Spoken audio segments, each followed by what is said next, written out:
Então, vamos dar início à nossa reunião de hoje.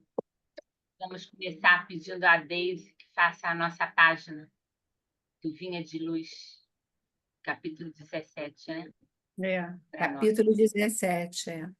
Auxílio eficiente. E abrindo a sua boca, os ensinava. Mateus.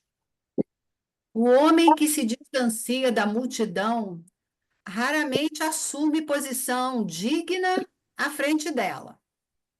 Em geral, quem recebe autoridade cogita de encastelar-se em zona superior. Quem alcança patrimônio financeiro elevado costuma esquecer os que lhe foram companheiros do princípio e traça linhas divisórias humilhantes para que os necessitados não aborreçam. Quem aprimora a inteligência quase sempre abusa das paixões populares facilmente exploráveis. E a massa, na maioria das regiões do mundo, prossegue relegada a si própria. A política inferior converte-a em joguete de manobra comum. O comércio desleal nela procura o filão de lucros exorbitantes. O intelectualismo vaidoso envolve-a nas expansões do pedantismo que lhe é peculiar. De época em época, a multidão é sempre objeto de escárnio ou desprezo, pelas necessidades espirituais que lhe caracterizam os movimentos e atitudes. Raríssimos são os homens que a ajudam a escalar o monte iluminativo. Pouquíssimos mobilizam recursos no amparo social. Jesus, porém, traçou o programa desejável, instituindo o auxílio eficiente. Observando que os filhos do povo se aproximavam dele, começou a ensinar-lhes o caminho reto, dando-nos a perceber que a obra educativa da multidão desafia os religiosos e cientistas de todos os tempos.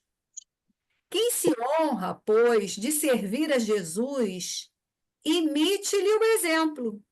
Ajude o irmão mais próximo a dignificar a vida, a edificar-se pelo trabalho sadio e a sentir-se melhor. Graças a Deus. Então, eu entendi assim, eu fui até procurar essa expressão filão de lucros exorbitantes. É uma situação lucrativa ou um negócio que gera vantagens. Então, é o que todo mundo está buscando hoje. Seja político, sejam as empresas, é todo mundo querendo ser filão desses lucros, infelizmente.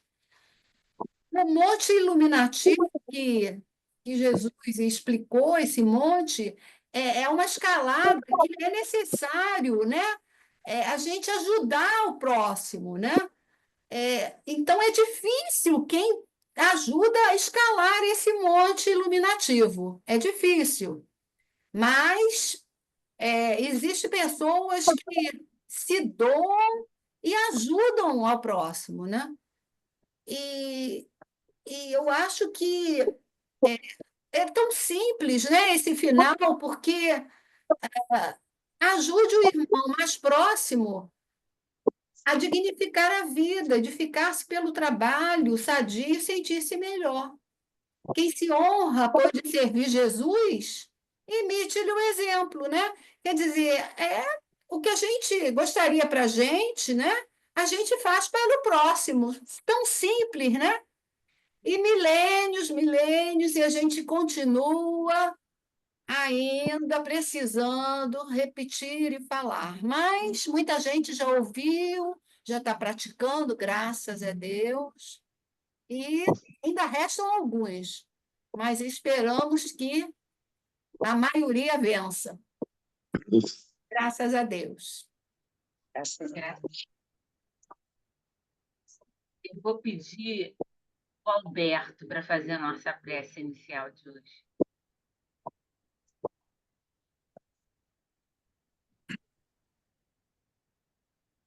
Obrigado, mestre, pela possibilidade que estamos tendo de estarmos aqui reunidos com o pensamento voltado para o bem, de enriquecer os nossos conhecimentos e termos forças para aplicá-los. As bases nós sabemos, mas às vezes nós ficamos na zona de conforto e não fazemos o que devemos. Então, que nós consigamos aprender cada vez mais e aplicar os ensinamentos do mestre. Graças a Deus. Graças a Deus.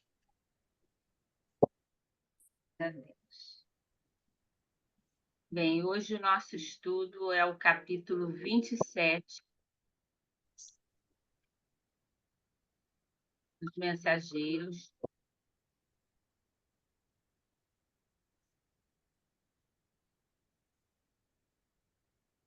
Vou colocar aqui.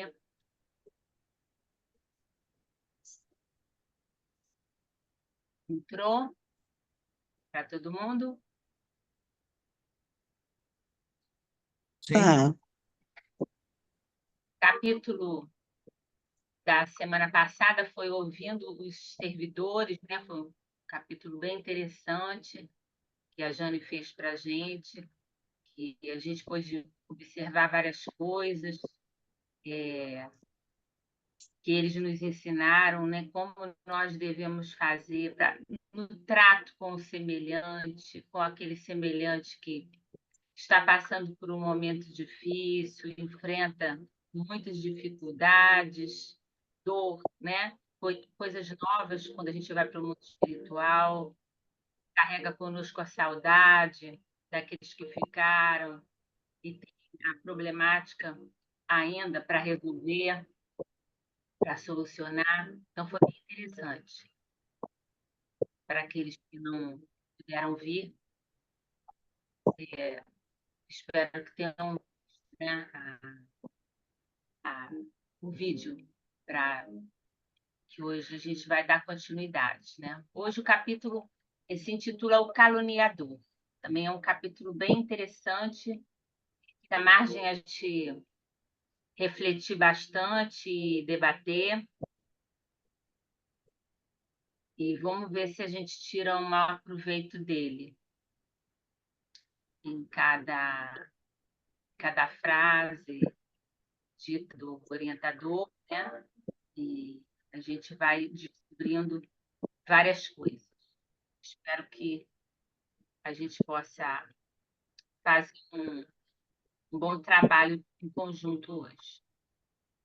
Antes da gente começar, vamos ver o que é a calúnia, né?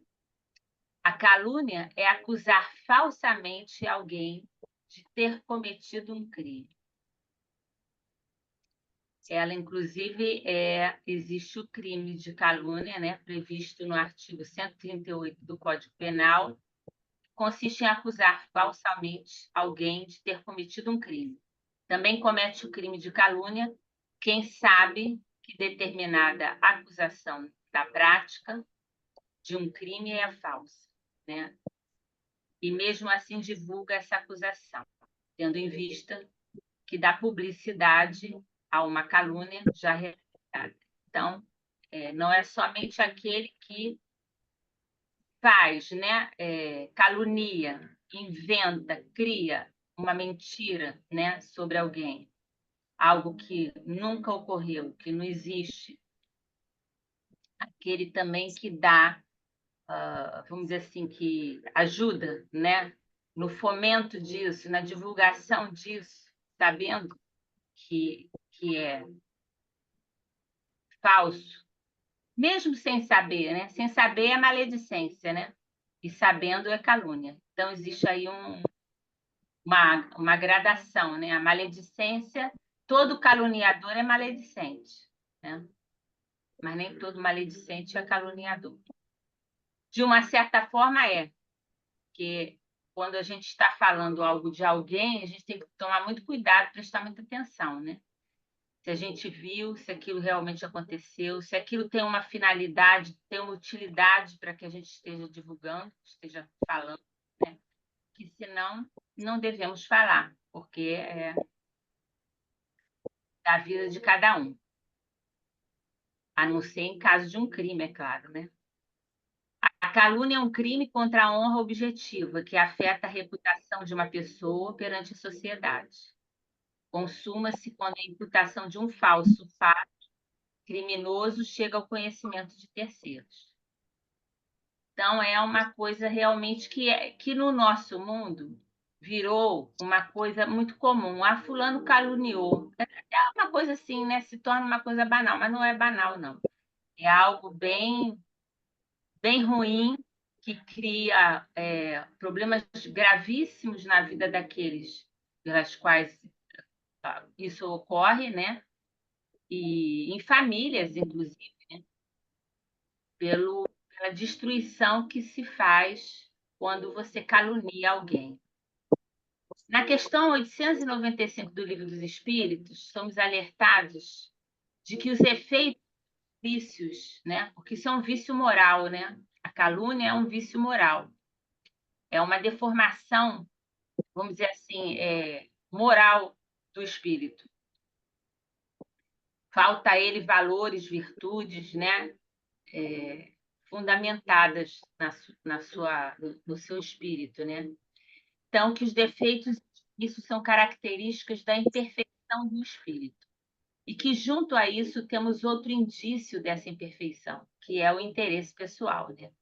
Em toda calúnia há um interesse pessoal de prejudicar aquele a quem a gente não gosta, ou aquele a quem a gente gostaria de ter as coisas que tem, que conquistou, que é empatia, amorosidade, o sucesso, seja lá o que for.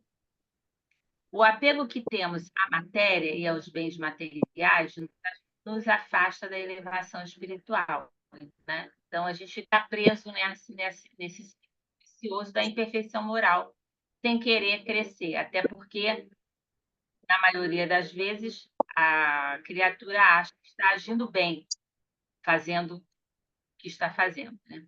Já na questão 909, os espíritos nos deixam bem claro que somos capazes de vencer as nossas más tendências, né? Através do esforço, e o que às vezes falta é a vontade, né? A vontade aí vai muita coisa, a vontade de nos conhecer, a vontade de nos transformarmos, a vontade de vencer a nós mesmos, né? A vontade de termos uma nova vida, um novo recomeço, para endireitar os nossos caminhos. E aí fica aqui a pergunta, né? Por que será tão difícil ter essa vontade, né?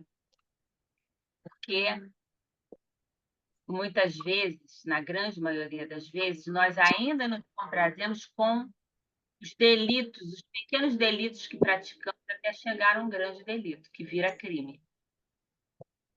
Então, a gente tem que prestar muita atenção quando a gente ouve alguma coisa e acata aquilo, né, sem até dizer nada à pessoa, às vezes para ficar bem com a pessoa, e o que aquilo pode representar na vida de alguém, né? Então, a gente tem que ter muito cuidado. Temos que nos colocar no lugar da pessoa para saber se realmente é uma boa coisa a fazer. Então, é uma aula para a gente refletir bastante. Não estou dizendo que nenhum de nós aqui somos caluniadores, né? Já sabemos, já temos bastante informação, né? Conhecimento, resta saber se nós já conseguimos colocar esse conhecimento em prática. Então, o capítulo 27 começa. Enquanto o administrador se entregava às conversações educativas com os numerosos subordinados, Aniceto chamou-nos à pequena construção isolada e falou: porque a gente está vendo que nesse posto de socorro, né, tinha lá aquele conjunto grande onde estavam até aqueles que dormem, né, que nós estamos vendo, mas haviam também edificações isoladas, que é o caso onde nós vamos encontrar o irmão de hoje, onde ele se encontrava. Vejamos outro ensinamento. Avançamos na direção de algumas câmaras que ficavam separadas. Nosso instrutor abriu uma porta e vimos um lobo que parecia fundamente irritado. Ele fixou em nós o olhar inexpressivo e gritou estentoricamente. Aniceto, porém, adiantou-se e cumprimentou atencioso. Como vai, Paulo? As palavras, ao que senti, isso nos diz André Luiz, emitiram um certo fluxo magnético e o enfermo revelou profunda modificação. Aquietou-se de súbito, sentou-se mais calmo, embora trêmulo e espantadiço. E então, Aniceto pergunta a ele: tem sentido melhoras, Paulo? E tocou no ombro, né?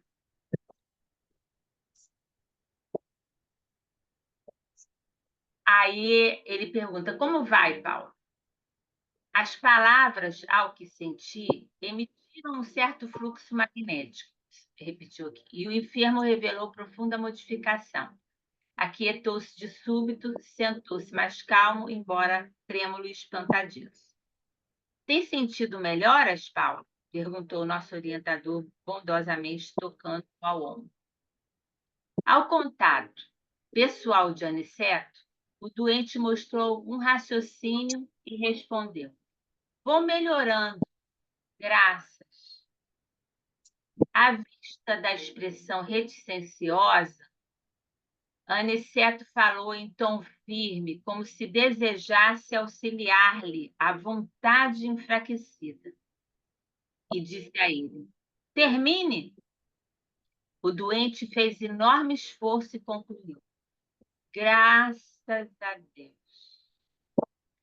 Para ele dizer isso era muito difícil, tal a condição que ele se encontrava. Então, envolvido pelo magnetismo de Aniceto, né, ele conseguiu se acalmar, porque ele estava gritando, né? Estava gritando, estava completamente desarmonizado, e ao fluxo desse magnetismo, dessas vibrações que o envolveram, ele pôde falar com esforço, mas falar, graças a Deus. Anotando-lhe o sofrimento e a indecisão, lembrei dos enfermos das câmaras, né, lá do nosso lar, isso André Luiz falando, né, aos quais prestava Narcisa ampla colaboração afetuosa.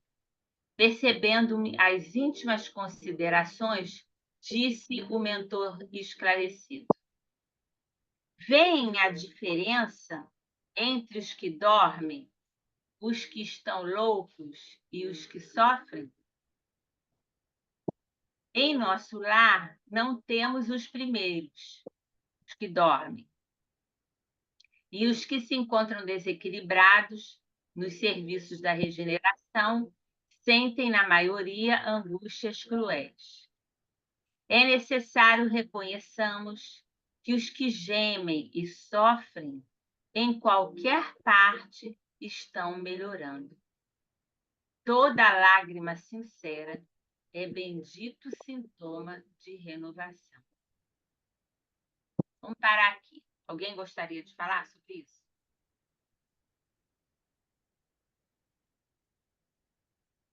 Ele fala aqui: é necessário que reconheçamos que os que gemem e sofrem em qualquer parte estão melhorando.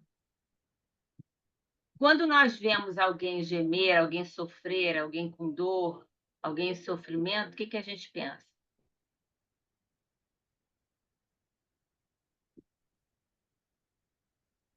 Hein, gente?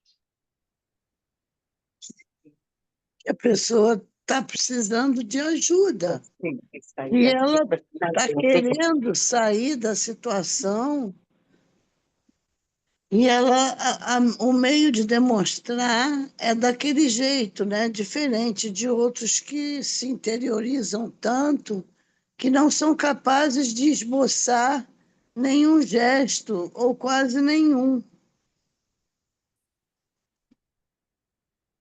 Sim, alguém quer falar mais alguma coisa?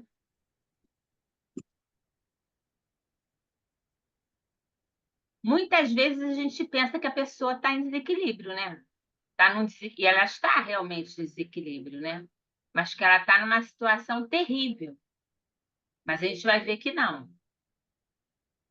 Quando a gente começa a sofrer, a sentir o sofrimento, a chorar, a se arrepender, a querer sair daquilo, aquilo começa a incomodar a gente, feito espinho, né? E a gente, como se tivesse aquela história dos porcos espinhos que tinham que conviver um com o outro, encostava no outro, doía, né? Trazia aquele sofrimento. É porque você já está começando a querer mudar. Exatamente. Porque quando a pessoa não quer mudar, ela não sente nada. Porque ela acha que ela está certa. E às Ela, vezes, posso falar, Valéria? claro, As pessoas pode estão, às vezes, as pessoas estão tão demenciadas, tão enlouquecidas de pedir ajuda. Não conseguem fazer esse movimento. Ela não tem, é a consciência mesmo, né? A sensibilidade de avaliar o seu sofrimento e pedir ajuda. está naquele torpor, está envolta, É, né? Está numa auto-obsessão, vamos dizer assim, né? É uma é, auto-obsessão, não é uma obsessão, é uma auto-obsessão, né? Você fica ali naquela situação. Então, eu vou repetir: é necessário reconheçamos que os que gemem e sofrem em qualquer parte, e aí serve para nós também, encarnados, estão melhorando. Então, sempre que a lágrima vem aos nossos olhos, sempre que aquele pensamento vem à nossa mente, sempre que um mal-estar chega ao nosso coração, ao nosso estômago, a gente já está tendo a ideia de que não fez uma coisa corretamente. Então, é um bom sinal. Porque a gente já tem condições de sair, começar a sair daquela situação. Toda lágrima sincera é bendito sintoma de renovação. Toda lágrima sincera, não é toda lágrima. Vejam a diferença. Os escarnecedores, os ironistas e os perturbados, que não registram a dor, são mais dignos de piedade, por permanecerem embotados em estranha rigidez de entendimento. Que é isso que mais ou menos a Sônia falou, né, Sônia? é. Então, vejam, né, a diferença.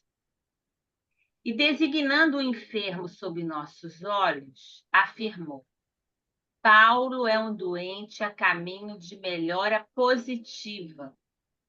Ainda não possui a consciência exata da situação que se encontra, mas já chora, já padece com as recordações do passado triste. Já tem remorso. Recebi o esclarecimento com atenção, diz André Luiz. Lembrei-me que, de fato, os doentes conduzidos pelos samaritanos a nosso lar, em serviço diário, eram grandes sofredores. Os que não acusavam padecimentos atrozes revelavam estranho pavor das sombras.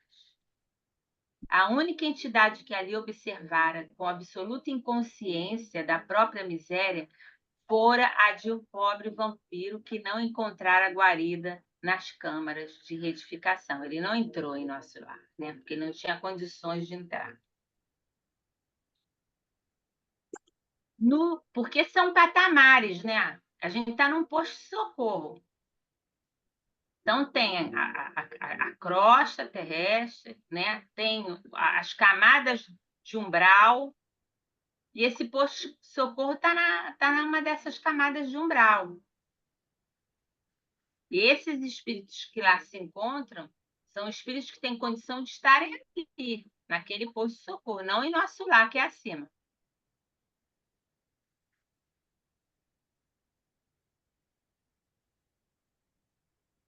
Nosso instrutor, sem qualquer preocupação de transformar o doente em cobaia, recomendou afetuoso. Se vocês quiserem perguntar, podem perguntar, tá? Parar, a gente para.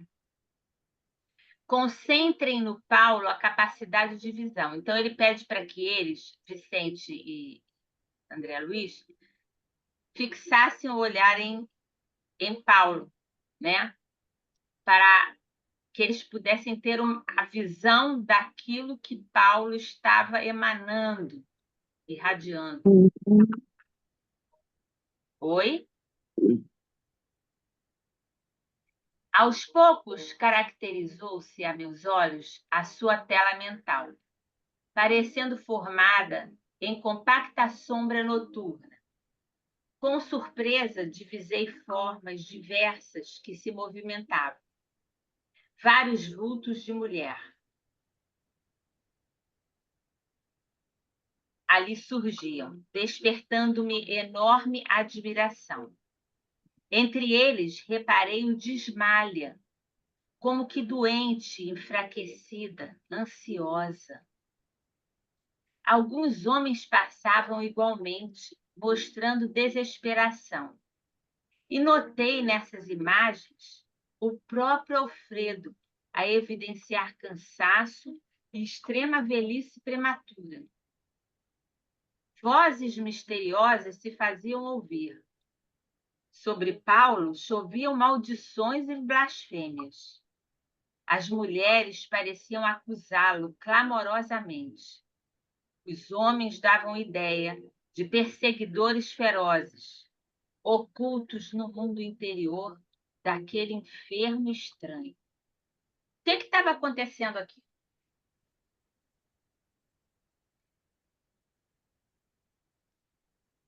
Paulo estava como que se recordando, né, do que mais o marcou, que foi a atitude que ele teve e o que ocasionou no casal antes amigo e a revolta dos em torno, daqueles que compartilhavam, talvez, das mesmas amizades. Ele estava revendo, né? Digamos assim, estava revendo todo Ele, o mal que ele tinha praticado numa atitude de daqui a pouco ele estava se arrependendo, porque ele estava ali verificando o mal feito.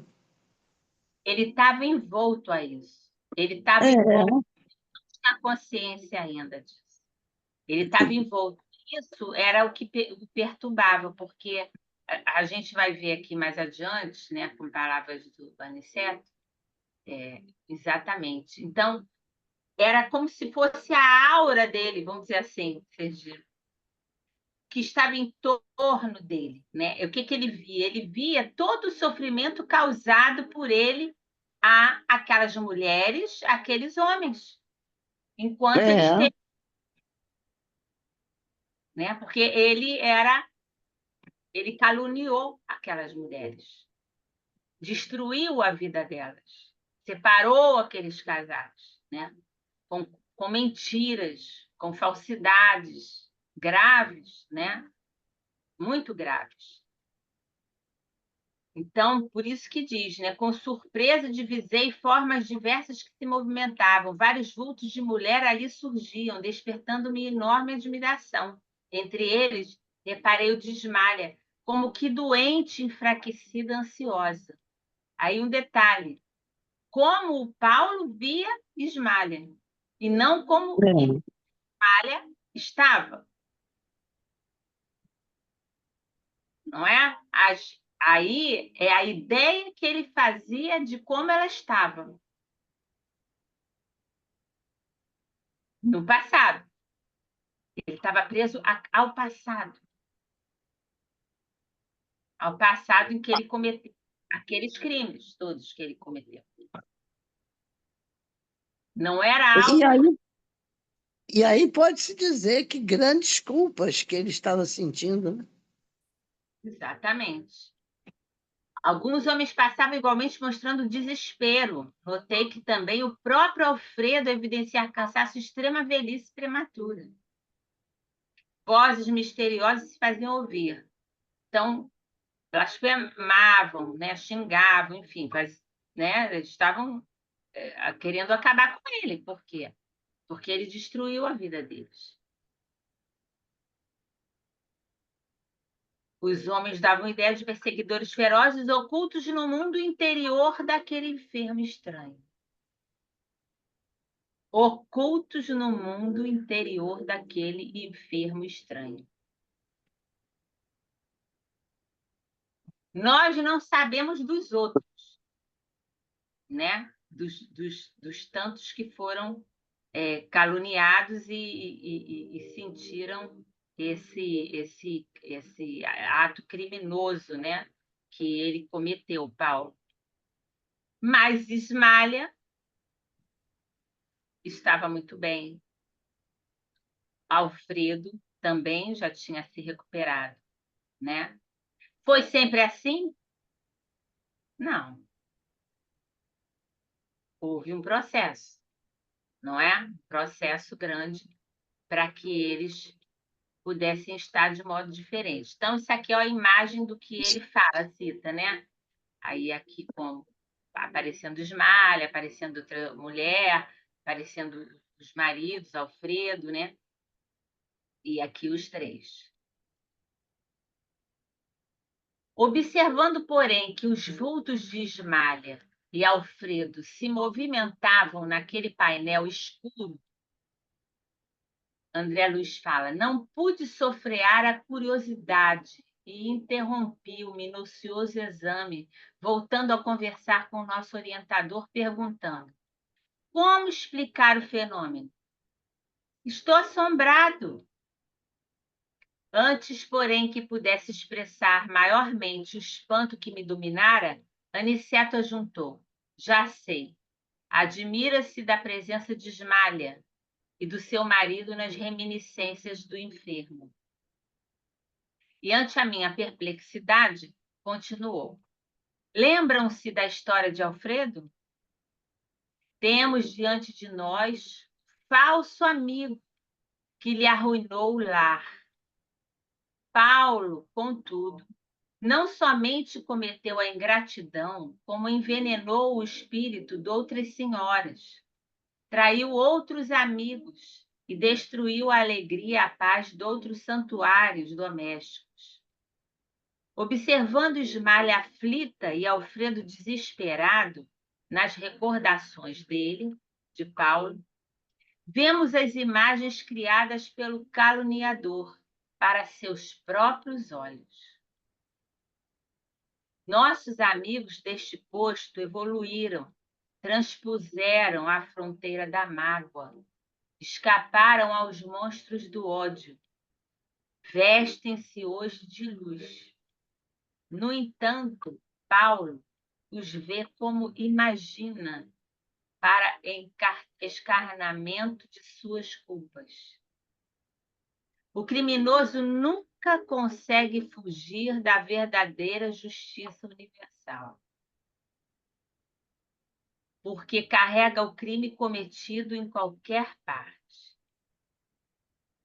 Tanto nos círculos carnais, como aqui. A paisagem real do espírito é a do campo interior. Viveremos, de fato, com as criações mais íntimas de nossa alma. Então, o que a gente pode tirar de lição daqui? que vocês acham?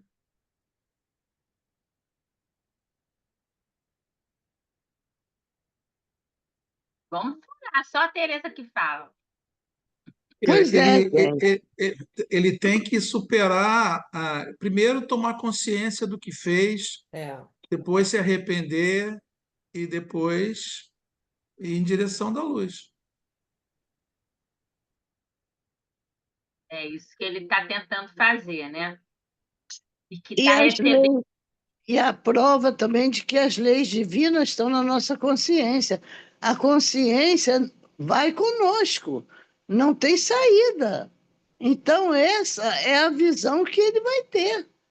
Ele vai ter até chegar ao terceiro degrau, né? Que, no caso, só com a reencarnação, que é a retratação. Porque vai, né, vem a culpa, vem o arrependimento, vem o remorso e vai ter que vir a retratação, né? A gente vai e a gente leva o que tem na nossa mente de verdade. Exatamente. Para onde a gente vai, a gente leva, né? A gente, quando faz algo, tem algum ato que prejudica o nosso semelhante, a gente se esquece disso, né? Porque ali naquele momento você fez, você acha que fez certo, fiz mesmo, falei mesmo, né? Criei esse problema mesmo, menti mesmo. Quero mais que se exploda, não é? E esquece e vai em frente. Mas vai ter um momento que a tua consciência vai te acusar. Porque quem acusa é a nossa própria consciência, não é Deus, né? Então, você vai ter que se ver com você mesmo, né? É o processo de fuga nosso, né? Que a gente não quer se conhecer, não quer saber o que a gente faz, o que a gente fala, o que a gente sente, como é que a gente age de verdade, né? A gente quer manter uma máscara, uma aparência, para se dar bem no mundo, né? E a gente esquece que o mundo é transitório, né? E o espírito é eterno, é imortal, é eterno. Então, vai chegar o momento do acerto de contas com você mesmo, né? Qual você não vai poder fugir. Mas vejam bem, né? Ele está lá e ele vê como ele imagina, né? Por causa da culpa que ele tem, né? Como Paulo e Ismália se encontram, né? E eles, no entanto, conseguiram superar, né? E o estão ajudando.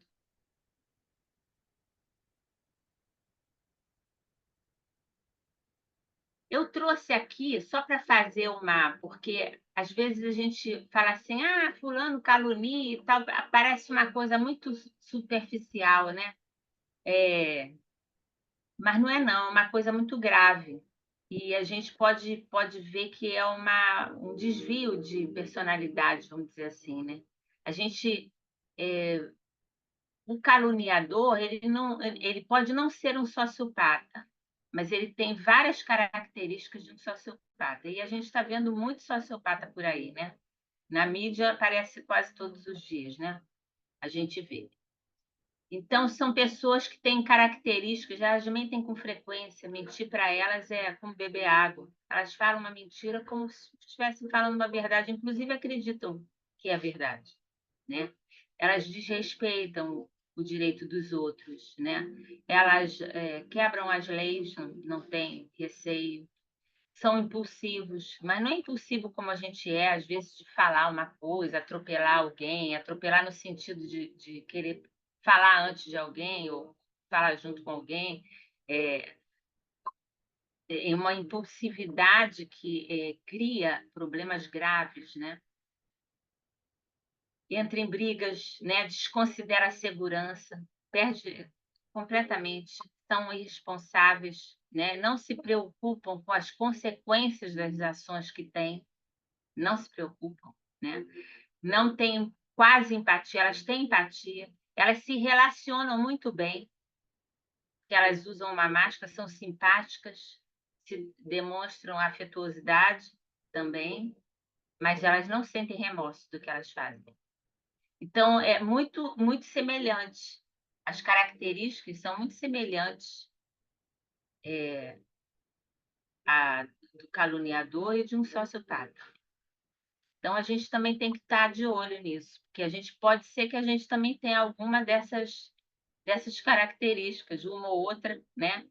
E a gente tem que, observando, trabalhar em si, né? Para modificar. Por isso que é tão importante a evangelização infantil, porque a criança, ela é doce para ser moldada, para ser modificada nas características que ela traz enquanto criança, né? E que a gente já pode observar que traz uma tendência, às vezes, negativa para um lado, para o outro e tal, de comportamento, e ela pode ser auxiliada, bem educada pelos pais, com bastante atenção, com bastante zelo, não é?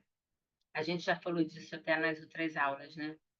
E para dar aquela segurança à criança e trazer o Evangelho de Jesus para a sua realidade de criança, né? Ensinando o que Jesus nos ensinou dentro da condição que a criança tem, com a fala, dialogando com a criança, com o, o que ela vive como criança, com a idade que ela tem, para que ela possa entender bem, né? E interiorizando esses ensinos, para que ela possa modificar essas características, muitas vezes, que nós trazemos e que podem ser modificadas pela educação, a educação dos sentimentos, né? Que a evangelização espírita faz com todos nós. Reparando-me a dificuldade para compreender de pronto, diz André Luiz, Aniceto prosseguiu, depois de pequeno intervalo. Para melhor elucidação, recordemos a crucificação do Mestre. Sabemos que Jesus penetrou na glória sublime logo após a suprema dor do Calvário. Entretanto, estamos ainda a vê-lo frequentemente pendurado na cruz, martirizado pelos nossos erros, flagelado pelos nossos açoites, porque a visão interior a isso nos compele. É forte, né? É bem forte, né? A condenação do Mestre foi um crime coletivo, e esse crime estará conosco até o dia em que nos vestirmos da divina luz da redenção. Alguém gostaria de falar sobre isso? Eu posso dar uma visão que eu tenho sobre isso, claro, depois de estudos, né? Principalmente na parte do Jesus histórico, digamos assim. Foi realmente um crime coletivo. Todos nós participamos da condenação do Mestre. Na verdade, o que menos queria ser o responsável, no meu modo de ver, depois de tudo que eu li, foi Pilatos. Ele era o que menos tinha o desejo. Para ele, Jesus não fez nada. Mas o que era a política da época? Anás, Caifás, aquele bando de gente gritando pelo outro e não por ele, que fosse ele a ser sacrificado. Muita gente ali não conhecia sequer Jesus, porque Jerusalém estava no meio de uma das maiores festas, recebendo o que hoje poderíamos chamar de turistas. As pessoas que estavam ali embaixo nem sabiam o que estava acontecendo direito. Foram pela voz da maioria. Bom, isso é uma visão que eu tenho, porque você está se referindo justamente à condenação do Mestre, e isso é uma coisa que eu penso. Eu só queria deixar aí essa minha visão de muita coisa que eu li e vi, e estudei, e ouvi de gente do movimento espírita, dos palestrantes, de tudo, e de livros realmente que eu confio, e nós somos todos os culpados, sim, porque eu tenho ainda essa ideia que eu pelo menos, não posso falar por ninguém, eu tenho a sensação que eu também estava lá. Todos nós estávamos. Poderíamos É, não estar encarnados, mas estávamos desencarnados, né? E sim, sim, todo teve acesso a saber o que ocorreu quando Cristo veio à Terra, uma única vez. Então, isso, de alguma forma, nós também caluniamos Jesus, açoitamos Jesus, né? sim, Incendiado, enfim, ele sofreu todas as mazelas humanas. E nós fomos responsáveis, somos, porque ainda não temos consciência disso plenamente. Plenamente não temos, porque ainda não nos comportamos como aqueles que conhecem Jesus. Nós conhecemos intelectualmente, e até pouco, mas não conhecemos pela vivência, em espírito, porque nem aqueles que conviveram com ele tinham esse entendimento, essa consciência, só foram ter após, né? verdade, A, verdade. né? Então, ele sofreu toda espécie de maldade, de crime, Jesus. E se ele tivesse hoje na Terra, ia acontecer a mesma coisa. Infelizmente. Não vivemos Jesus. Ainda não vivemos Jesus. Nós falamos de Jesus, nós fazemos estudos, fazemos palestras, estamos num templo religioso, tentando ajudar o próximo, mas ainda a nossa personalidade fala mais alto. Ainda as coisas têm que ser feitas do nosso jeito.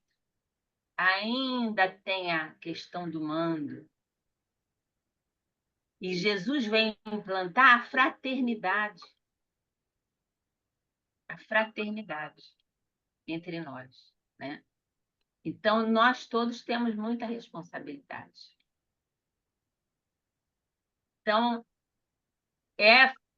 a condenação do mestre foi um crime coletivo e esse crime estará conosco até o dia em que nos vestirmos na divina luz da redenção. Estamos trabalhando para isso, mas temos que trabalhar mesmo, porque o tempo passa muito rápido, muito rápido. E nós não temos o futuro, nós só temos hoje. Que ninguém sabe se amanhã vai acordar. Vai acordar, vai, mas talvez não nesse mundo. Então, nós temos que trabalhar muito em nós, não é nos outros, ficar preocupado com o outro, se o outro está errando, se está errando. Também não podemos nos aplaudirmos o mal, estarmos do lado do mal, daqueles que estão equivocados, né? Temos que nos orientar por Jesus, não por ídolos passageiros, né? E então ele continua. O esclarecimento não poderia ser mais lúcido. Sentia-me diante de nobre revelação. O dever possui as bênçãos da confiança, mas a dívida tem os fantasmas da cobrança. Tornou o generoso mentor com grave acento. E é verdade, né? O dever possui a bênção da confiança, mas a dívida tem o fantasma da cobrança. Você vai ter sempre, quando está em dívida com alguém, você pode não ter noção na hora, mas o tempo vai passar. E uma hora você vai estar de frente para isso. Pode ser em mais de uma encarnação, pode ter passado muito tempo, 100 anos, 200 anos, 300 anos, mas uma hora você vai ter que lidar com aquilo. Não vai ter jeito.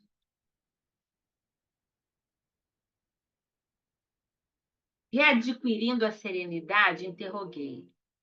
Mas Paulo veio ter casualmente a este posto? Perguntou André Luiz a Aniceto. E ele respondeu, não, foi trazido pelo próprio Alfredo. Então, a gente vê aqui uma imagem, né, em que ele vai pegar Alfredo quando sente no coração a necessidade, ele vai buscar Paulo, que tanto prejudicou, colocou ele louco.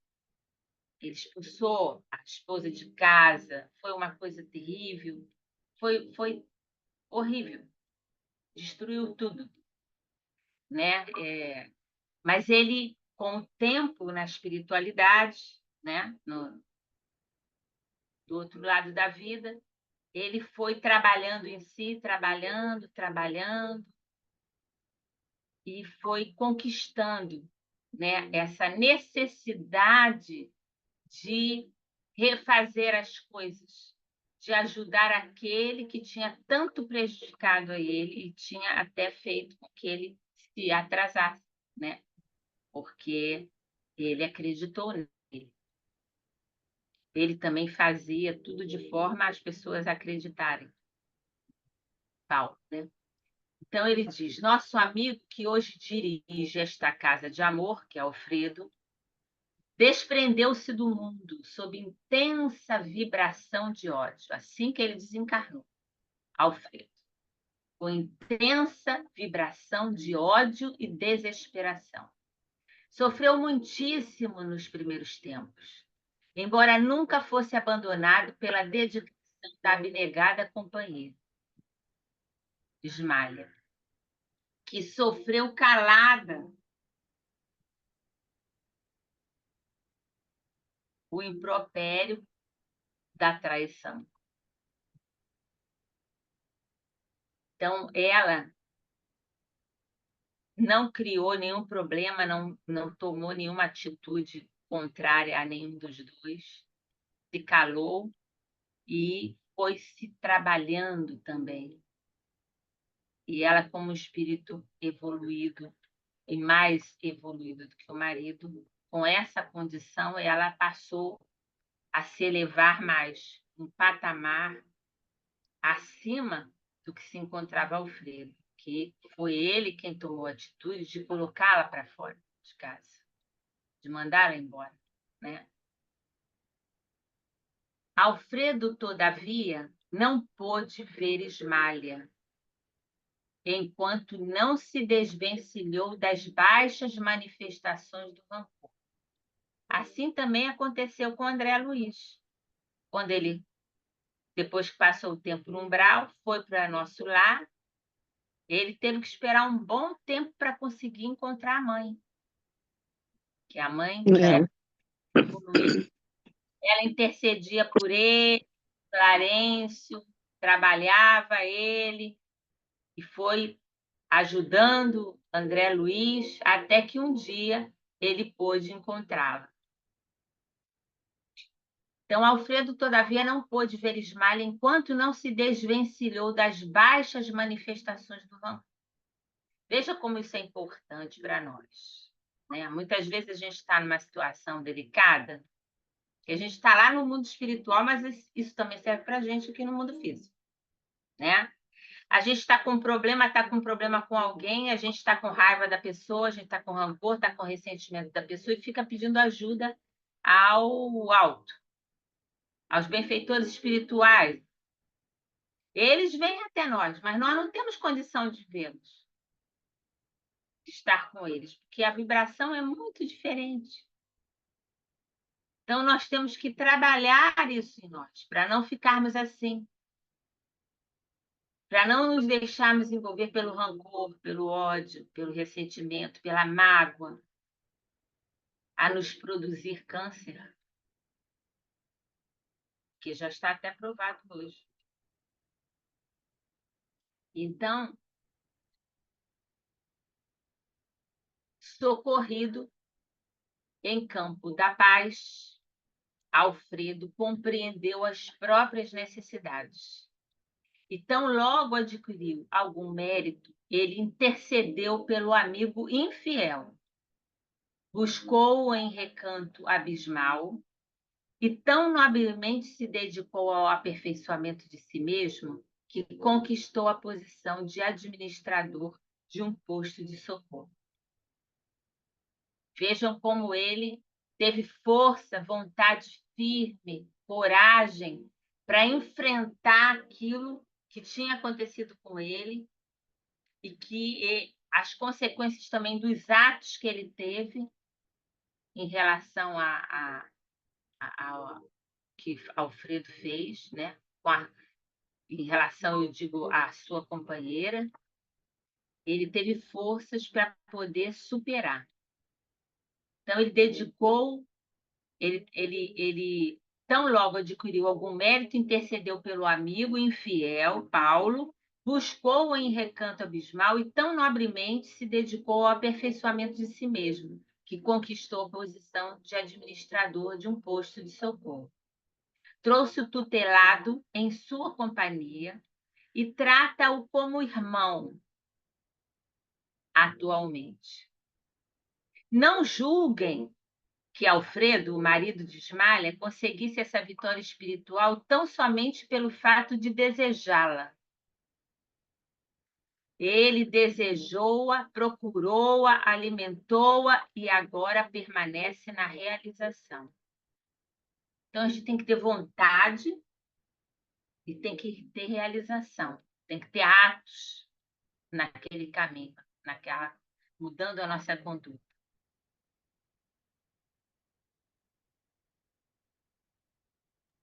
Há E, muitos Valéria, desculpa, nesse esforço de Alfredo, inclui-se aí o perdão que ele deu a ele, né? sim, a Que gente ele vai deu a chegar, Paulo. Se ele não tivesse dado perdão, porque ele foi não trabalhando conseguiria. a intimidade dele e ele foi vendo que ele precisava tirar aquele rancor, aquele ressentimento, aquela mágoa, e tinha que se libertar. Perdão é libertação para nós. Exato. Perdoa a pessoa que fez o mal a gente, e a pessoa não nos perdoa por a gente existir na vida delas. Mas cabe a nós perdoar. Não vamos ficar pensando no outro. Isso. Outro é Não. problema dele, é o tempo dele, são as dificuldades que ele tem, né? Nós temos que buscar o nosso socorro, a nossa providência para dar cabo àquelas coisas que nos atrasam, que nos limitam, que nos colocam numa vibração baixa, sem poder ter acesso às coisas vibrantes, maravilhosas, belas, amorosas, fraternas da vida, né? Ele desejou há muitos anos, ele desejou, procurou, alimentou e agora permanece na realização. Há muitos anos conversa com Paulo diariamente. Nos primeiros tempos, aproximava-se do enfermo como necessitado de reconciliação. Olha, no início, ele levou ele para lá, sabendo da necessidade de levá-lo para a melhora dele, tanto de Paulo, mas principalmente dele, como espírito, porque ele também era devedor, Alfredo. Então, há muitos anos conversa com Paulo diariamente. Nos primeiros tempos, aproximava-se como necessitado de reconciliação. Depois, como pessoa caridosa, e já fazia a caridade para ele, já tinha boa vontade com ele, né? Mais tarde adquiriu entendimento. comparando situações. Em seguida, sentiu piedade. Logo após, experimentou a simpatia e presentemente conquistou a verdadeira fraternidade, o amor sublime de irmão pelo ex-inimigo. Então, veja, é um processo. Tudo é um processo.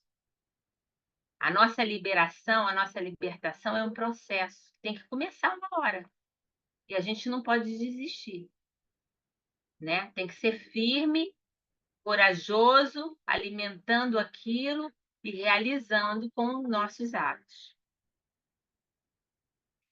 Fazendo pequena pausa, voltou a dizer espirituosamente: como vem o ensinamento de Jesus quanto ao batei e abrir-se-vos-á é muito extenso. No plano da carne, insistimos à porta das coisas exteriores, procurando facilidades e vantagens. Mas aqui, temos de bater à porta de nós mesmos. É quando a consciência começa a despertar. Ela está dormindo, começa a despertar. Então, nós temos que bater a porta de nós mesmos para encontrar a virtude e a verdadeira iluminação, né? Então, a gente tem esse quadro,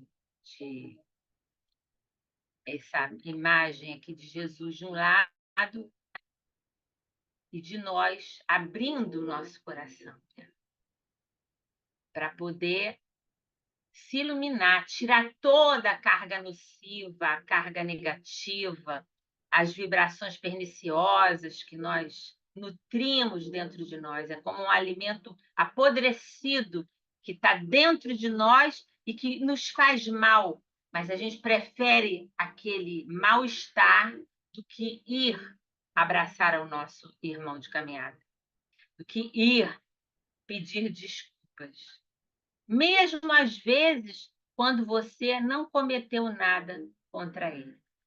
Mas sabendo que se você fizer aquilo, ou der uma palavra, aquilo pode quebrar um pouco a resistência que o outro tem em relação a você.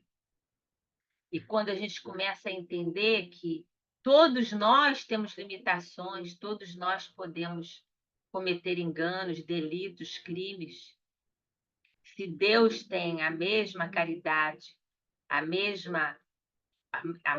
mesmo amor por todos, por que não haveria de ter por nós? E por que nós, então, não podemos ter em relação a essas pessoas, né? Jesus nos dizia, né? Amai os vossos inimigos. Claro que nós não podemos amar um inimigo de pronto, como amamos alguém com o qual nós nos damos bem. Nós temos afinidades, mas podemos aprender a amá-lo, desculpando, aos poucos. E vamos nos aproximando até que nos vemos amando aquela criatura, tendo simpatia por ela e amando aquela criatura. Sabendo que ela, como nós, somos espíritos que estamos em processo de aperfeiçoamento, de transformação para melhor. E assim nós vamos construindo essas virtudes e nos auto-iluminando, né? Esse bater e abrir-se-á é a porta do nosso coração. Não esqueçamos disso. Vicente, que se conservara calado até então, indagou: Paulo, todavia, permanecerá aqui indefinidamente? E o nosso instrutor fez um gesto significativo e concluiu: voltará breve à terra. Ismalha tem feito por ele generosas intercessões e não deseja que ele, ao retomar a razão plena, se sinta humilhado com o benefício das próprias vítimas. Vejam só, que ele não tinha consciência ainda total. Ele via aquelas criaturas, aquelas pessoas estavam naquele eram uma formas de pensamento, vamos dizer assim, né? Que rondavam ele o tempo todo. Mas ele não conseguia distinguir quem eram aquelas criaturas. Mesmo Alfredo, que ia visitá-lo todos os dias e conversar com ele não sabia que Alfredo era alguém a quem ele tinha prejudicado. E eles não queriam, Alfredo e Ismália, que ele soubesse. Eles não queriam, para não humilhá-lo. Vejam só a condição deles para pensar isso, né? Muitas vezes a gente faz alguma coisa por alguém e faz questão de dizer que fez. Mas eu fiz, eu que fiz para você, mas eu fiz com todo carinho, claro, estava com todo carinho, com todo amor. A gente ainda tem a necessidade, muitas vezes, de dizer que fomos nós que fizemos, não é? E aí, no caso, eles não queriam isso. Eles não queriam humilhá-lo com o benefício das próprias vítimas, porque as vítimas de Ismália e Alfredo é que estavam trabalhando em prol dele para que ele pudesse se renovar. Mas a situação dele, desses crimes, né, era tão forte, tão impregnado nele, que ele precisava de alguma coisa que pudesse tirar ele disso. Ele sozinho não poderia fazer. Então, eles também não queriam que ele despertasse para que ele não ficasse humilhado diante deles. Eu prejudiquei tanto vocês e hoje vocês estão me auxiliando. Eu devo isso a vocês, a Deus, né, e a vocês. Eles não queriam isso. Uma das irmãs, por ele caluniadas no mundo, já voltou ao círculo carnal. E a abnegada esposa de Alfredo, Ismália, pediu-lhe que recebesse Paulo como filho, tão logo seja oportuno. Quer dizer, ele teria uma reencarnação compulsória. Esquece tudo e volta à Terra. Seria fácil a relação da mãe com o filho? Não seria, não é? Mas seria a oportunidade de se amarem. Porque mais que filho e mãe não se deem bem, existe o amor. Existe um laço forte que vai minimizando, né, e dando a oportunidade aos dois de, nesta encarnação, fazerem coisas para um e outro que possam suavizar, minimizar os erros do pretérito, para que eles encontrem o amor verdadeiro.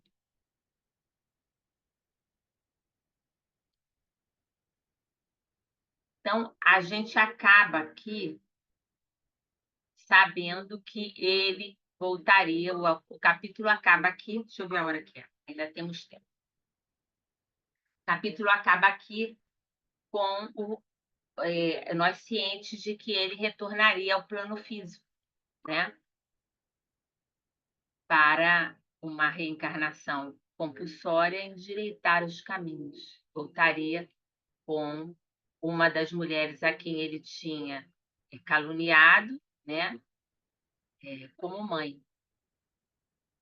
E tendo Alfredo e Ismália como pais espirituais dele, que o iriam ajudar na reencarnação, auxiliá-lo a não cair novamente nos mesmos, com as mesmas imperfeições do passado.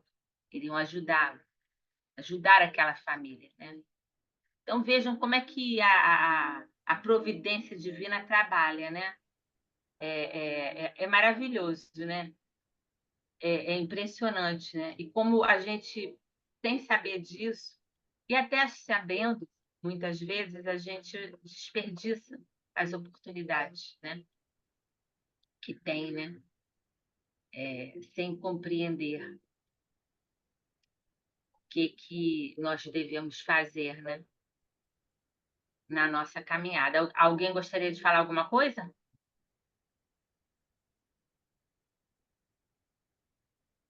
Tá todo mundo tão calado, Muito ficou todo mundo difícil, né? top. Muito difícil, né, Valéria? Difícil, né, isso? Muito pesado o tema, muito forte, É verdade. não é não? É, Como nós estamos atrasados, né? Em evoluir, né? A gente tenta evoluir, tenta viver isso, né? Mas é difícil, né? Romper é as difícil, barreiras, né?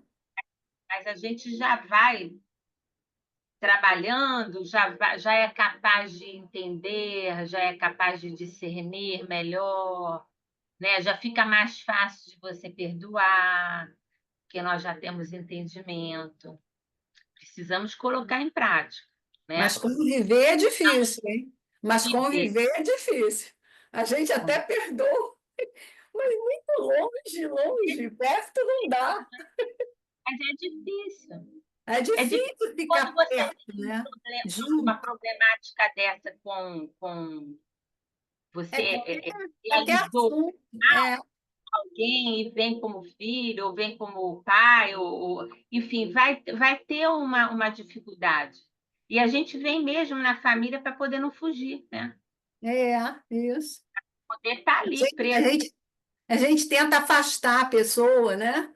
Para tenta, poder, exatamente, tentar afastar. tenta É, ajudar. Eu pode faço. até se afastar da pessoa, porque às É, vezes a relação é tão tóxica, é, entendeu? Você, isso, você não consegue, você vai acabar adoecendo, porque isso. cada um, né, tem a É, sua consciência, cada um tem o seu modo de ser e acha que está certo, enfim. Mas você não pode esquecer que aquela pessoa está no seu caminho para um aprendizado e também para você poder ajudá-la. Por isso, sim. né, amai os vossos inimigos, É, orai por não é. fazer mal a ele. Ajudar, mas conviver assim, muito, a gente, eu pelo menos ainda não consigo. Ajudo, mas não Não, consigo. não, mas é difícil, não é fácil, realmente é muito difícil. Mas ele também disse que a gente não amaria um inimigo como amamos um amigo, não é? Exato. Nós, não querendo mal àquela pessoa, É, trabalhando-se internamente para orar por ela, pedindo o é, melhor para ela, que Deus é, possa orientar os benfeitores espirituais, nós já estamos seguindo no caminho, não revidando o mal que recebemos. Nós isso, verdade. caminho. Podemos ficar zangados, podemos ficar tristes, podemos ficar revoltados na hora, mas é naquele momento. Passou aquele momento, vamos nos conscientizar do conhecimento que a gente tem e daquilo que a gente sabe que tem que fazer, que Exato. é estar da melhor forma possível, equilibrados, não é? Porque qualquer um de nós pode passar por uma situação dessa. Então, a gente tem que se equilibrar, tem que orar muito, né? Para não baixar a nossa vibração, para não entrar na sintonia com o mal, né? Exato. É, Ser instrumento do mal, porque quando nós baixamos a nossa vibração, nós nos sintonizamos com o mal. exato. Podemos ser instrumentos do mal. Então, é sempre a vigilância e a oração. São as nossas grandes armas, né? Então, trabalharmos para a nossa iluminação. Deixa lá quem quiser fazer mal a gente, deixa lá. É, Bota a contabilidade de Deus. é, Deus sempre vai prover.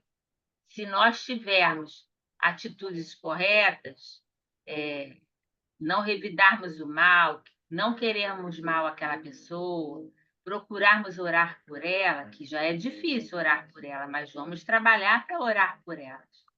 Porque, assim como elas, nós também já erramos tanto, nós não sabemos do nosso pecado, exato. É, isso mesmo. nós temos, não é? Ninguém Aham, recebe nada de graça.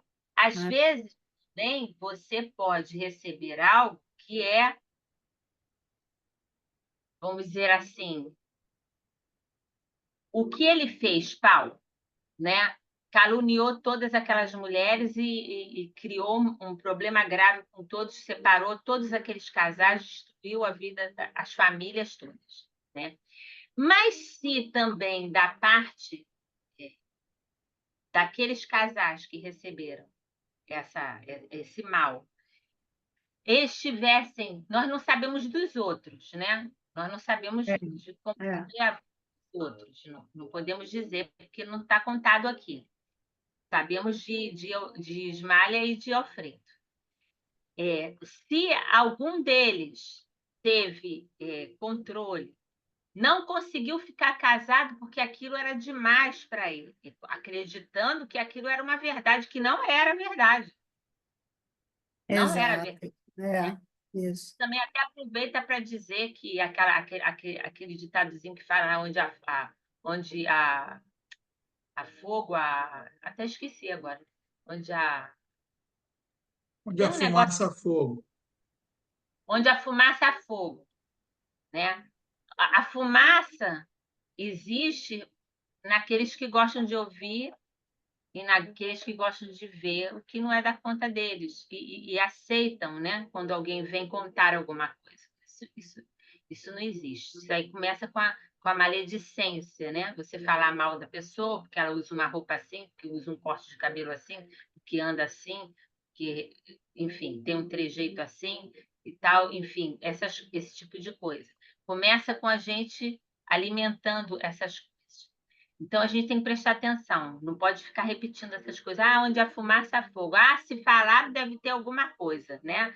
São os assassinatos, as questões políticas, as questões de todo dia que a gente vê no noticiário, né? A gente tem que ter um crivo para não cair nesse meio, né? Então, voltando, mesmo aquilo que Paulo fez, se alguns desses casais tivessem tido a calma, mais tranquilidade, conhecendo a si mesmo, sabendo, observando a companheira, né? Porque falou de todas as mulheres, observando a companheira, verificando que ela nunca demonstrou aquele tipo de coisas que ele relatou, que ele falou, difamando, né? Caluniando a todas elas, poderiam até não aguentar ficar juntos, mas poderiam ter mantido outro tipo de relação com a pessoa,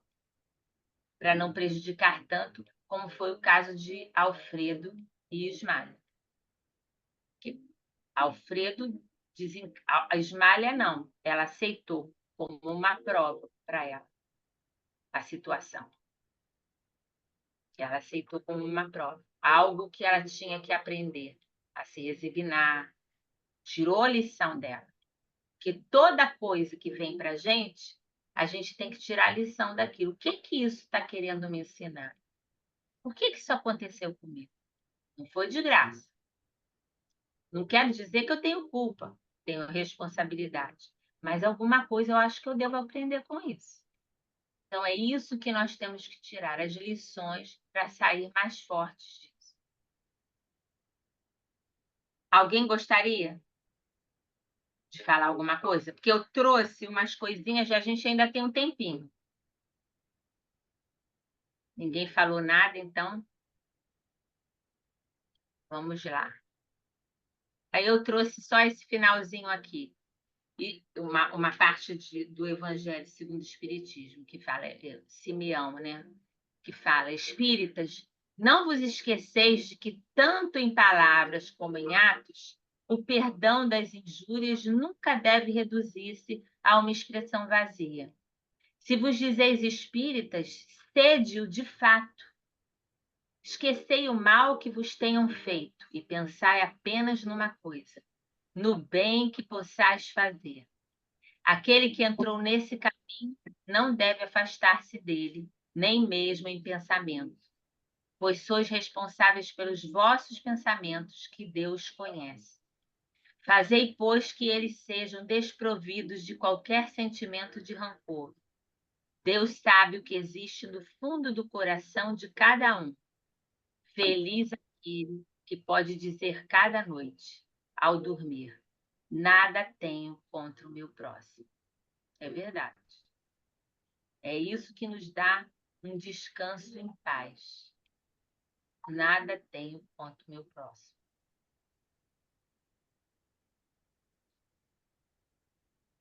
E para dizer, né, que qualquer pessoa pode sofrer uma calúnia, além de Jesus, né, que era perfeito, quanto que ele sofreu, né? Aqui é uma outra passagem de Bezerra que fala: não guardeis ressentimentos no coração, sabendo que aquele que te decepciona é um companheiro vencido pelos próprios conflitos. Porque ninguém feliz vai querer prejudicar outra pessoa. Ninguém que está bem consigo mesmo vai trazer um problema grave, vai apresentar uma situação dessa grave, vai caluniar os outros, vai cometer crimes contra os outros. Só comete esse tipo de crime, ou confusão, ou perturbação, aquele que está infeliz, aquele que queria ter a vida do outro e não pode ter. Por que não pode ter? Porque não trabalha para ter, não busca se elevar, não busca trabalhar nas suas imperfeições para ser melhor amanhã do que foi hoje, do que foi ontem. Então, a gente tem que pensar nisso sempre, porque esse tipo de coisa nos ronda todos os dias, né? Todos os dias nós podemos sofrer uma situação dessa.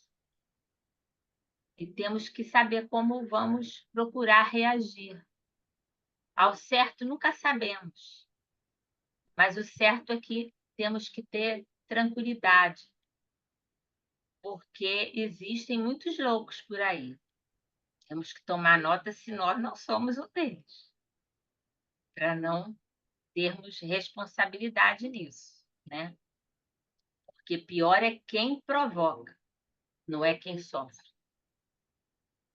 Está pior quem provoca do que quem sofre. Uma calúnia, qualquer outra coisa que venha a prejudicar alguém.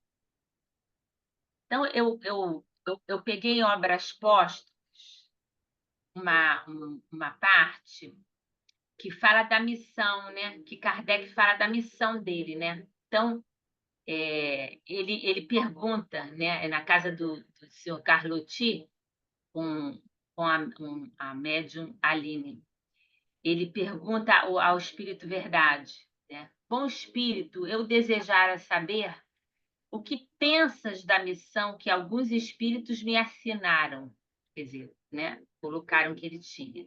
Dize-me, peço-te, se é uma prova para meu amor próprio. Tenho, como sabes, o maior desejo de contribuir para a propagação da verdade, mas do papel de simples trabalhador ao de missionário em chefe, a distância é grande.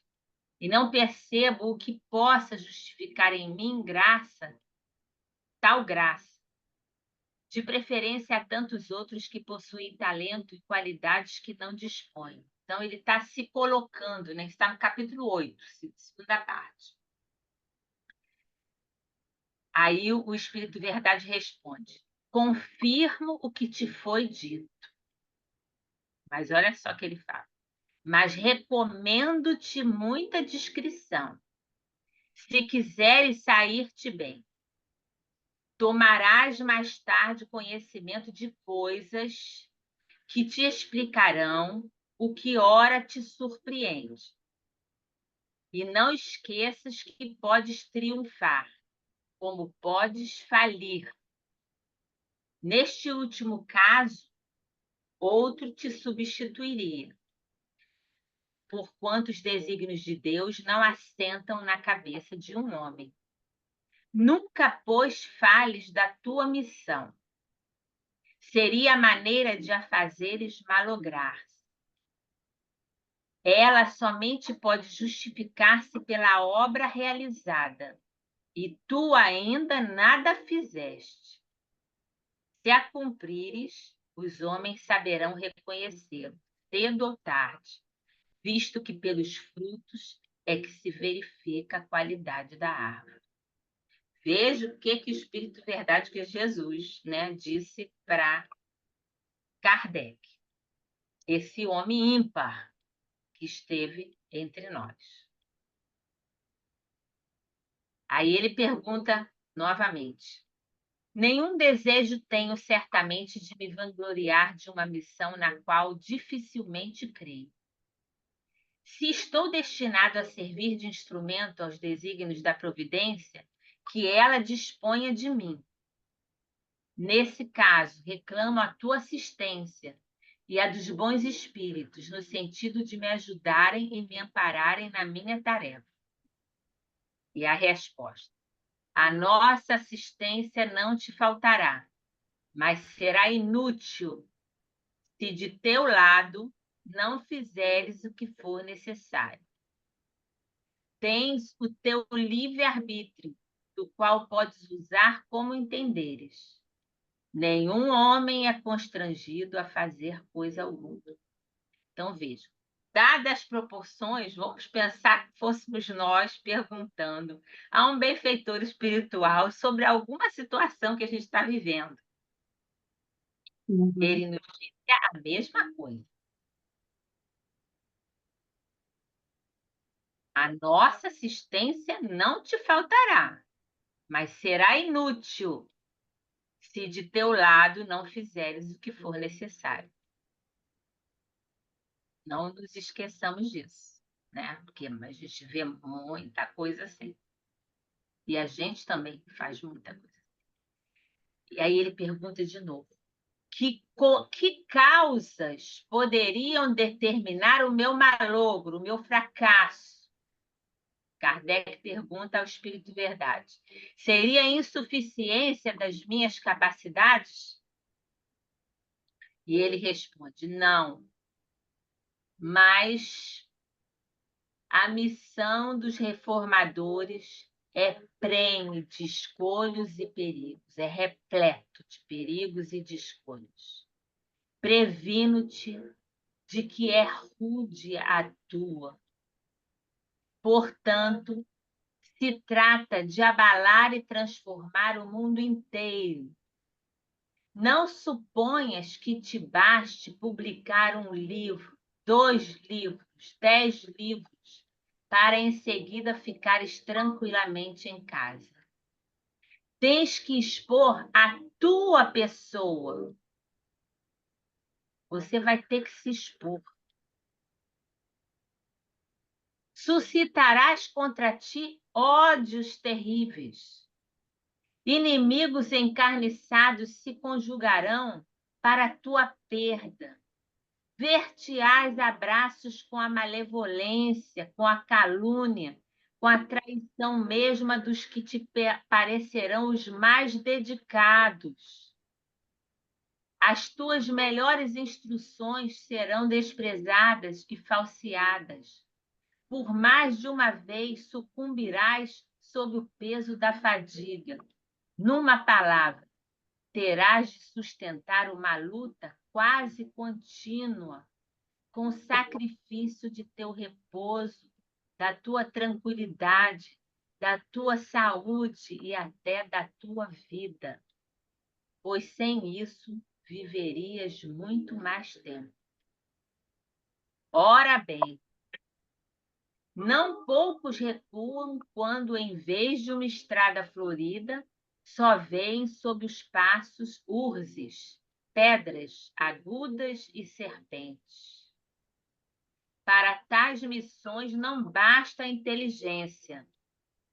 Faz-se mister, primeiramente, para agradar a Deus, humildade, modéstia e desinteresse, visto que ele abate os orgulhosos, os presunçosos e os ambiciosos. Para lutar contra os homens, são indispensáveis coragem, perseverança e inabalável firmeza. Também são de necessidade prudência e tato. a fim de conduzir as coisas de modo conveniente e não lhes comprometer o êxito com palavras ou medidas intempestivas. Exigem-se, por fim, devotamento, abnegação e disposição a todos os sacrifícios. Vês, assim, que a tua missão está subordinada a condições que dependem de ti. Então, por aí, a gente já vê quantos de nós falham, quantos que têm uma responsabilidade, né? Aonde foram colocados, vamos dizer assim, e não tem esse entendimento. Olha a responsabilidade. Kardec foi caluniado, injuriado no próprio centro espírita que ele criou.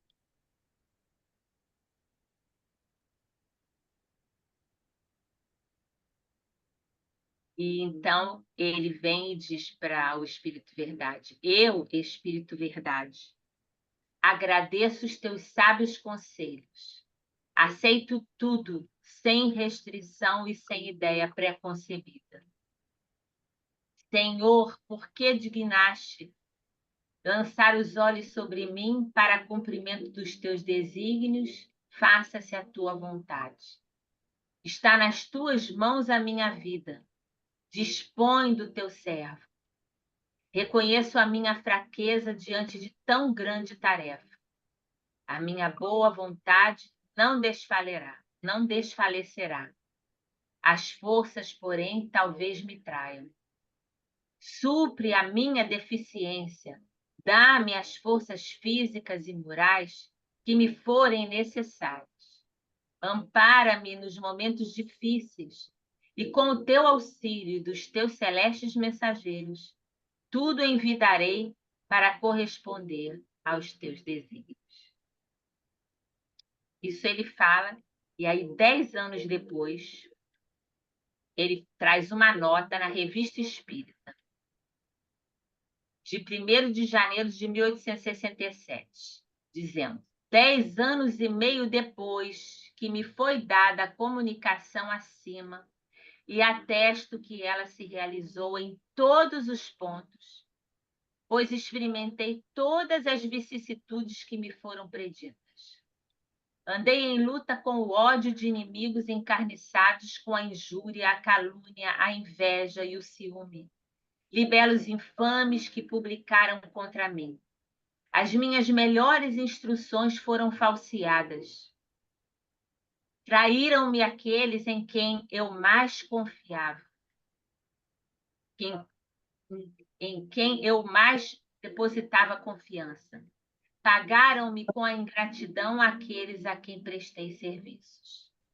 A Sociedade de Paris se constituiu o foco de contínuas intrigas urdidas contra mim. Casa Espírita, Sociedade de Paris. Se constituiu o foco de contínuas intrigas urdidas contra mim por aqueles mesmos que se declaravam a meu favor e que, da boa fisionomia na minha presença, pelas costas me golpeavam. Disseram que os que se me conservavam fiéis estavam me combatendo, dizendo que eu lhes pagava com o dinheiro que ganhava do espiritismo. Nunca mais me foi dado saber o que é o repouso. Mais de uma vez sucumbi ao excesso de trabalho. Tive abalada a saúde e comprometida a existência. Graças, porém, à proteção e assistência dos bons espíritos, que incessantemente me deram manifestas provas de solicitude, tenho a ventura de reconhecer que nunca senti o menor desfalecimento ou desânimo. e que prossegui sempre com o mesmo ardor no desempenho da minha tarefa, sem me preocupar com a maldade de que era objeto.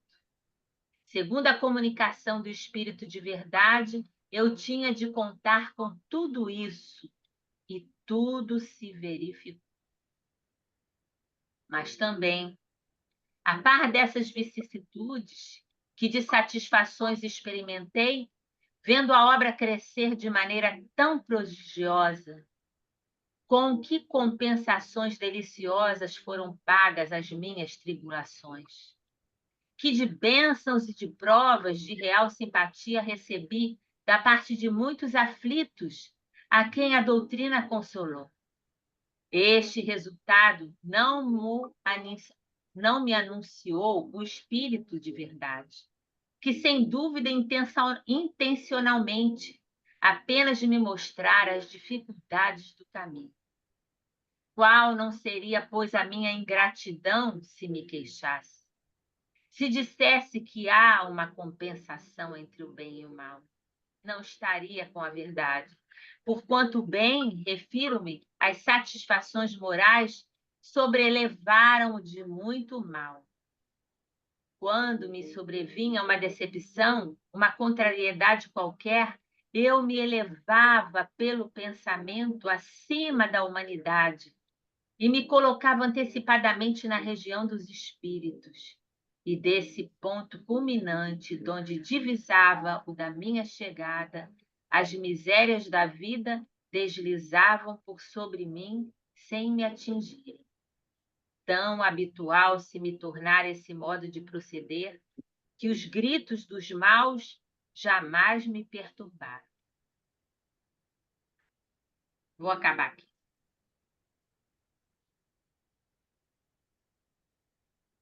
Então, a gente pode ver, né, a capacidade desse homem maravilhoso, magnífico, que a gente não tem condições, né, de expressar, de compreender até, né, que é Kardec. Trabalho magnífico que transformou a humanidade, codificando, organizando essa doutrina, trazendo para nós, clarificando o mundo, trazendo o porquê de todas as coisas, nos norteando o nosso caminho, trazendo esperança, consolo, fortalecimento, coragem. E nós, né? O que estamos fazendo com esse tesouro que é a doutrina espírita? Que possamos fazer o melhor, né? Que possamos saber das nossas responsabilidades enquanto praticantes, enquanto participantes, enquanto trabalhadores, para não nos mancomunarmos com o mal, com o equívoco, e fazendo o melhor de nós, né?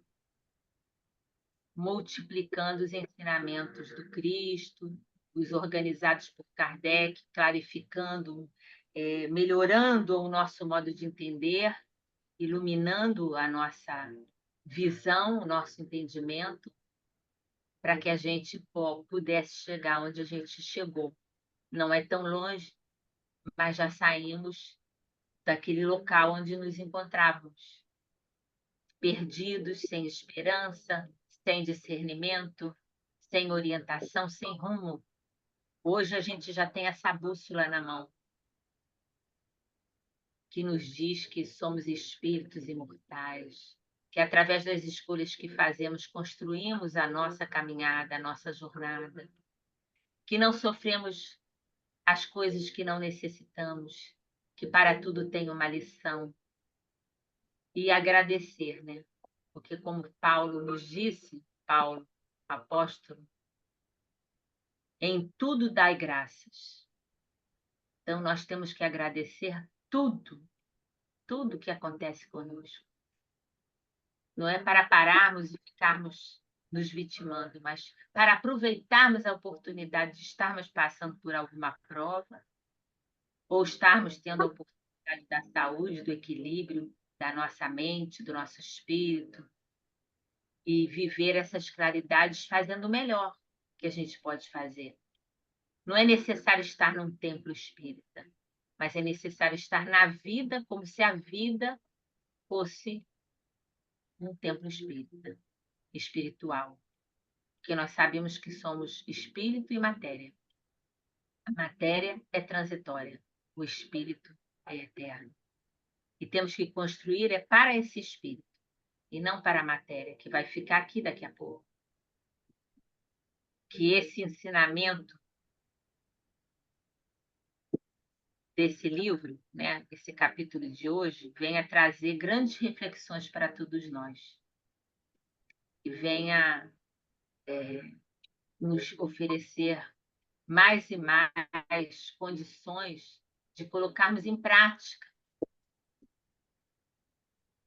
E através da oração, do sentimento de gratidão a Deus por ter nos colocado nesse caminho, e nós termos nos encontrado também, porque também não nos encontramos por acaso, esse grupo não está junto por acaso, o acaso não existe, existe uma razão para tudo, nós desconhecemos, mas existe, que isso cada vez mais nos fortaleça em nossas vidas, no nosso cotidiano, e para formarmos esse coletivo, né? Não mais para gritarmos Barrabás, mas para gritarmos vida, esperança, né? E seguirmos o caminho da salvação, que foi o que Jesus nos ensinou. Então é isso. Eu vou pedir a nossa irmã Jane, pode fazer a nossa prece final?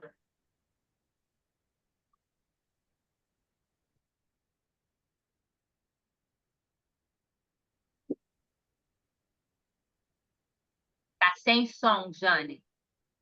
Jane, está sem som.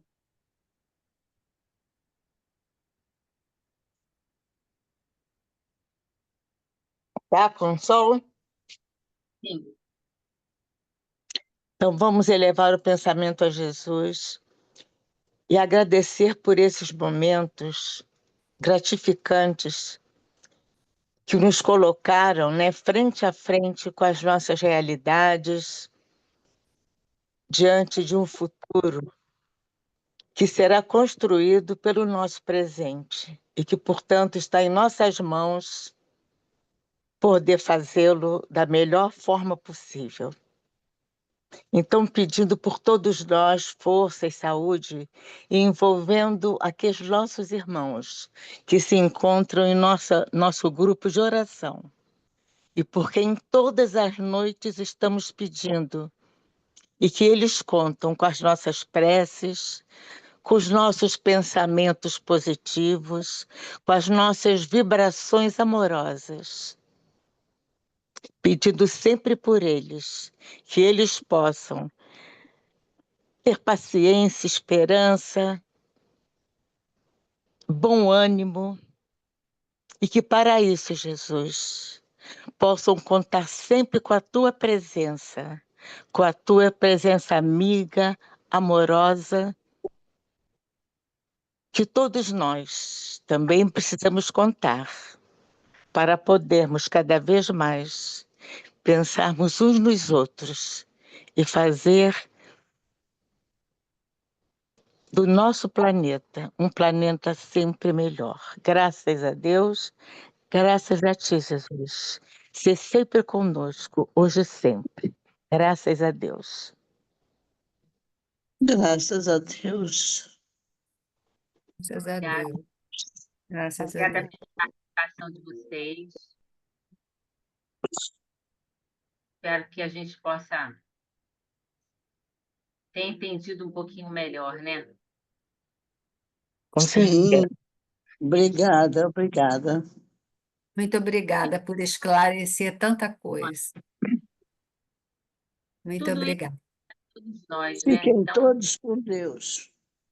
Boa Boa noite. noite. Obrigado Boa por tudo, noite. Valéria, pelos Boa noite, gente. ensinamentos. Obrigado, Valéria. Obrigado a Boa todas. noite, Obrigado. gente. Boa noite a todos. Boa Boa semana. noite. Obrigada. Muito semana que vem. obrigada. Fica com Deus. Foi muito bom. Obrigada. Graças a Deus. Graças a Deus.